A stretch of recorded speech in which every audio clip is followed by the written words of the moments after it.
Li Mêrdînê bi tevkariya zanîngeha Mardin Artuqliyê û şaredariya bajarê mezin li ser êzidiyan panelek bi navê ji dîrokê heta îro êzidî û drama wan hat lidarxistin. Hevserokê şaredariya bajarê mezinê Mêrdînê Ahmet Türk, Serokê Enstitûya Zimanên Kurdî yê Mêrdînê Qadrî Yıldırım jê di nav de gelek lekonîner û welatî beşdarî vê panelê bûn.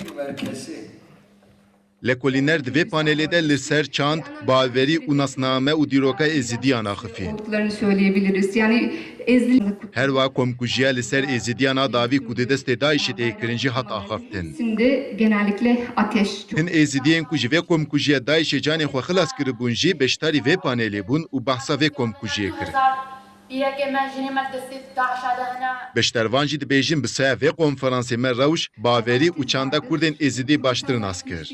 Panela gobî li ser qatliyama û hovîtiya ser Kurdê me êzîdî, birayê me êzîdî hatiye kirin, ser vê panelek hatiye damezrandin. Gelek em keyfxweş bûn, gelek tiştê ku me nizanîbûn, em pê hîn bûn.